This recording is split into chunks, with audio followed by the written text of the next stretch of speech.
अब हम कांग्रेस और उसके एजेंडे पर चलने वाले उन लोगों की बात करेंगे जो संख्या में तो कम है लेकिन अपनी शक्ति का दुरुपयोग करते हैं। ये लोग हर बात को मुद्दा बनाकर सुप्रीम कोर्ट चले जाते हैं और अदालत का समय बर्बाद करते हैं।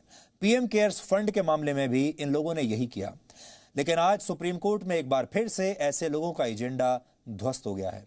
सुप्रीम कोर्ट ने पीएम केयर्स फंड पर ऐसे लोगों की हर आपत्ति को खारिज कर दिया है और पीएम केयर्स फंड पर अपनी स्वीकृति दे दी है। ये लोग centre for public interest litigation यानी सीपीआईएल नाम के एक एनजीओ के जरिए सुप्रीम कोर्ट पहुंचे थे और यह मांग कर रहे थे कि पीएम केयर्स फंड में जमा हुए पैसे को नेशनल डिजास्टर रिस्पांस फंड यानी एनडीआरएफ में ट्रांसफर कर दिया जाए, क्योंकि इनके मुताबिक पीएम केयर्स फंड वर्ष 2005 के डिजास्टर मैनेजमेंट एक्ट का उल्लंघन करता है और राष्ट्रीय आपदा के समय सरकार को मिला कोई भी दान डोनेशन अनिवार्य रूप से राष्ट्रीय आपदा राहत कोष में जाना चाहिए, न कि यह पैसा पीएम केयर्स फंड में जाना चाहिए। लेकिन सुप्रीम कोर्ट ने आज इस याचिका को खारिज कर दिया।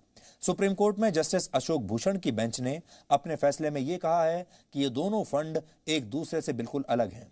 पीएम केयर्स फंड एक पब्लिक चैरिटेबल ट्रस्ट है जिसमें आम लोग सीधे और स्वेच्छा से दान करते हैं, जबकि संसद में पारित कानून के तहत बने एनडीआरएफ में मुख्य योगदान केंद्र और राज्य सरकारों द्वारा जमा रकम से होता है। इसलिए पीएम केयर्स फंड में जमा रकम को राष्ट्रीय आपदा राहत कोष में ट्रांसफर करने की मांग कानून के मुताबिक सही नहीं है। पब्लिक चैरिटेबल ट्रस्ट के नाते पीएम केयर्स फंड का सीएजी ऑडिट भी जरूरी नहीं है। आपको पता होगा कि कोरोना वायरस से लड़ने के लिए जब से प्रधानमंत्री मोदी ने पीएम केयर्स फंड शुरू किया, तभी से कुछ लोग अपने राजनीतिक एजेंडे की वजह से पीएम केयर्स फंड के पीछे पड़ गए थे। इसमें कांग्रेस पार्टी खासतौर पर बहुत एक्टिव रही थी। आज सुप्रीम कोर्ट में कांग्रेस की भी बड़ी हार हुई है, क्योंकि सोनिया गांधी और राहुल गांधी शुरुआत से ही पीएम केयर्स फंड के खिलाफ हमले कर रहे थे, स्टेटमेंट दे रहे थे और पीएम केयर्स फंड में पारदर्शिता पर सवाल उठा रहे थे। कांग्रेस और उसका एजेंडा चलाने वाले लोग ये कह रहे थे कि जब राष्ट्रीय आपदा के समय केंद्र सरकार के दूसरे राहत कोष हैं, तो फिर पीएम केयर्स फंड बनाने की क्या आवश्यकता थी।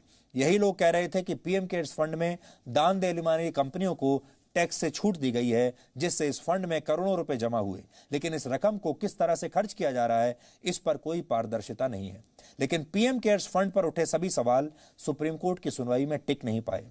कोर्ट ने केंद्र सरकार की इन दलीलों को स्वीकार किया कि पीएम केयर्स फंड दूसरे सरकारी फंड से अलग है और इसे आपात स्थिति में जरूरत के मुताबिक विशेष मदद पहुंचाने की मंशा से बनाया गया है, जिसमें आम लोग अपनी स्वेच्छा से दान देते हैं। कोरोना संकट के बीच 28 मार्च को बनाए गए इस पीएम केयर्स फंड पर प्रधानमंत्री के ऐलान और उनकी अपील के बाद इस फंड में करीब 6,500 करोड़ से ज्यादा का डोनेशन आया था, जो पिछले 2 वर्ष में प्रधानमंत्री राष्ट्रीय राहत कोष को मिली रकम से 3 गुना ज्यादा था। प्रधानमंत्री की एक अपील पर देश के लोगों ने 10 रुपए से लेकर लाखों करोड़ों रुपए तक पीएम केयर्स फंड में दान किए थे।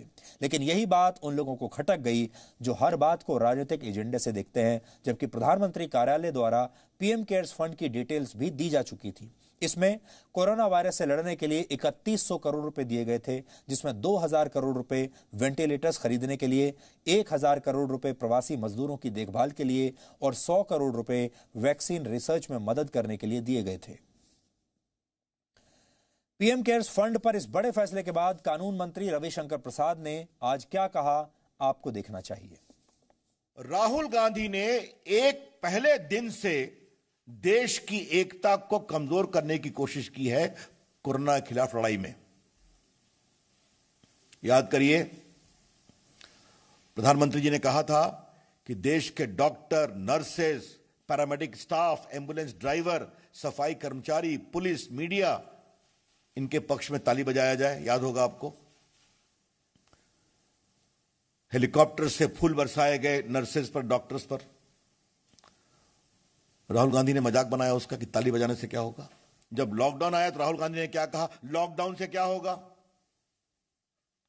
उनकी बात उनकी सरकार चाहे पंजाब में है या राजस्थान में नहीं सुनती थी। जब प्रधानमंत्री जी ने कहा कि पूरा देश में आशा के लिए दिया जलाए, मोमबत्ती जलाए, तो पूरे भारत ने दिया जलाया, आशा का दिया, संघर्ष, संकल्प और ऊर्जा का दिया। गरीब ने अपनी झोपड़ी में भी जलाया। राहुल गांधी ने क्या कहा, यह दिया जलाने से क्या होगा। जो आईसीएमआर काम कर रहा था उस पर भी टिप्पणी करना और पीएम केयर फंड पर भी हमला करना। तो राहुल गांधी ने एक भी कसर नहीं छोड़ी और कांग्रेस पार्टी ने जो कोरोना के खिलाफ लड़ाई को कमजोर किया जाए, राष्ट्रीय संकल्प को, उनके द्वारा एक प्रायोजित षड्यंत्र का सुप्रीम कोर्ट ने बिल्कुल निरस्त किया है उसको। और ये बिल्कुल ट्रांसपेरेंट फंड है पीएम केयर्स का, इसकी ईमानदारी से कार्रवाई हो रही है, पारदर्शी तरीके से इसका निवेश हो रहा है।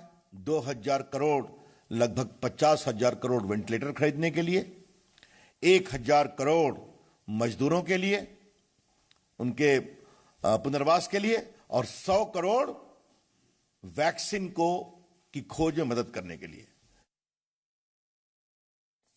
अब आगे बढ़ने से पहले आपको हम ये बताना चाहते हैं कि जो एनजीओ सुप्रीम कोर्ट में गया था उसके नाम पर एक बार फिर से गौर कर लीजिए। मैं नाम आपको पढ़कर बताता हूं। इस एनजीओ का नाम है, बड़ा फैंसी, बड़ा सुंदर नाम रखा है जिसने भी रखा है। इसका नाम है centre for public interest litigation, यानी ये पब्लिक इंटरेस्ट में लिटिगेशन करने वाला एक कोई सेंटर है। और ये नाम से ये पता चलता है कि इसमें वो लिटिगेशन लगाई जाती हैं जो कि पब्लिक इंटरेस्ट में होती हैं। अब आप सोचिए, ये जो लिटिगेशन चल रही थी या ये जो याचिका दायर की गई है, इसका पब्लिक इंटरेस्ट से क्या लेना देना है? ऐसे नाम रखकर ये जो गैंग है, टुकड़े टुकड़े गैंग, ये एनजीओ बनाता है। इन एनजीओज को अलग अलग जगहों से फंडिंग मिलती है, राजनीतिक पार्टियां इन्हें फंड करती हैं, कई बार विदेशों से भी इनको फंडिंग मिलती है। और उस फंडिंग के आधार पर ये लोग कभी प्रोटेस्ट करवाते हैं, कभी धरने प्रदर्शन करवाते हैं। आपको ये भी हैरानी होती होगी कि आपके जैसा कोई आम आदमी सुप्रीम कोर्ट में जाने के बारे में सोच भी नहीं सकता, क्योंकि सुप्रीम कोर्ट में एक याचिका लगाना ही लाखों रुपए का पड़ता है। अगर एक वकील, अगर आप अच्छा लेने के लिए जाएंगे सुप्रीम कोर्ट में अपनी याचिका लगाने के लिए, तो एक वकील एक दिन का आपसे 5 से 10 लाख रुपए या उससे भी ज्यादा वसूल लेगा। आप में से कितने लोग ऐसे हैं जो सुप्रीम कोर्ट जाना अफोर्ड कर सकते हैं और एक दिन में एक वकील को 5-5, 10-10 लाख रुपए दे सकते हैं? लेकिन इन लोगों के पास इतना पैसा कहां से आता है?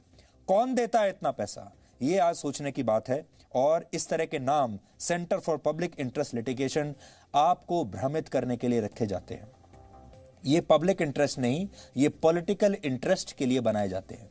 जब देश कोरोना वायरस से लड़ रहा है तो कांग्रेस को पीएम केयर्स फंड के पैसों की चिंता थी। कांग्रेस के पास और इन लोगों के पास इतना समय था, ये चाहते तो लोगों की सेवा कर सकते थे, सड़कों पर जाते, लोगों के बीच में जाते, उनकी सेवा करते, कोरोना वायरस से लड़ते। लेकिन इन्होंने वो सब नहीं किया, बल्कि इनके पास सुप्रीम कोर्ट में जाने का पूरा टाइम था और पैसा भी खूब था। और सोनिया गांधी और राहुल गांधी इस बात पर जोर लगा रहे थे कि पीएम केयर्स फंड का पैसा किसी तरह प्रधानमंत्री राष्ट्रीय राहत कोष में चला जाए, क्योंकि प्रधानमंत्री राष्ट्रीय राहत कोष की मैनेजिंग कमेटी में कांग्रेस पार्टी का अध्यक्ष भी शामिल होता है। लेकिन पीएम केयर्स फंड की मैनेजिंग कमेटी में कांग्रेस की जगह नहीं है। इसी से कांग्रेस परेशान हो गई थी। आपको हम ये भी बता चुके हैं कि कांग्रेस पार्टी की संस्था राजीव गांधी फाउंडेशन को कांग्रेस की सरकार के दौरान सरकारी विभागों, सरकारी संस्थाओं और प्राइवेट कंपनियों से खूब चंदा मिलता था।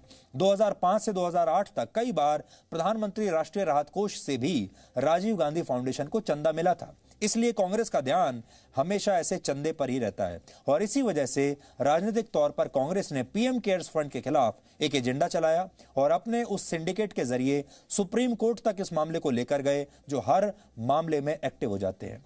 फिर चाहे आपने देखा होगा रफाल, अगर इस देश में आप कुछ भी बदलने की कोशिश करें, इस देश के 70 साल पुराने सिस्टम को जरा भी आप हिलाने की कोशिश करेंगे तो एक लॉबी है जो उसका विरोध करना शुरू कर देती है।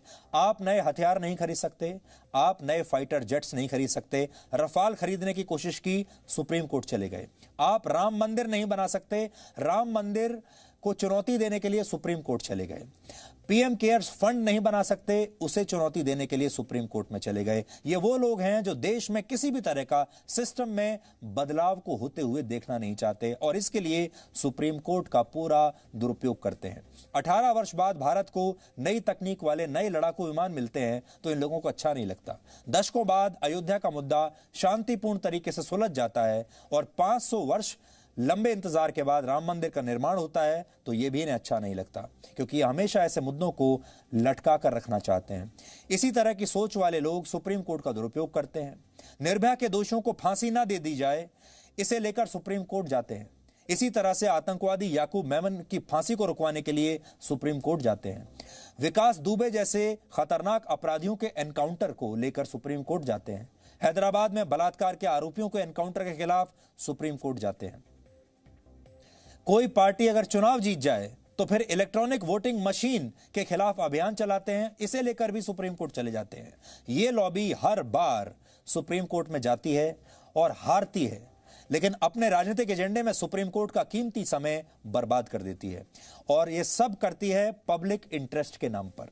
इस देश के आम लोग सुप्रीम कोर्ट में जाने के बारे में सोचने की हिम्मत भी नहीं कर सकते, जबकि ये लोग अपनी शक्ति का दुरुपयोग करके, पैसे का दुरुपयोग करके बात बात पर सुप्रीम कोर्ट जाते हैं। यानी एक तरह से इन्होंने अपने एजेंडे पर सुप्रीम कोर्ट को घुमा के रखा है।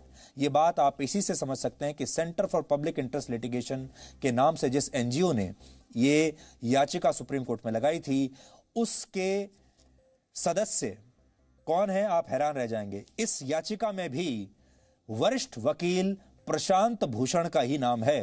प्रशांत भूषण को पिछले ही हफ्ते सुप्रीम कोर्ट ने अदालत की अवमानना का दोषी माना था, और अब उन्हें अवमानना की सजा से बचाने के लिए मुहिम चलाकर सुप्रीम कोर्ट पर एक और दबाव बनाया जा रहा है। इनके खिलाफ कोई फैसला सुना दे तो सुप्रीम कोर्ट के 41 वकील इनके समर्थन में आ जाते हैं। ये वो लोग हैं जो फैसला अपने पक्ष में आए तो कहते हैं सत्य की जीत हो गई, और फैसला इनके खिलाफ आ जाए तो कहते हैं दाल में कुछ काला है। यही लोग बिना किसी हिचकिचाहट के सुप्रीम कोर्ट के जजों पर सरकार से मिलीभगत और भ्रष्टाचार के आरोप लगा देते हैं, अगर इनके मन मुताबिक फैसला नहीं दिया तो।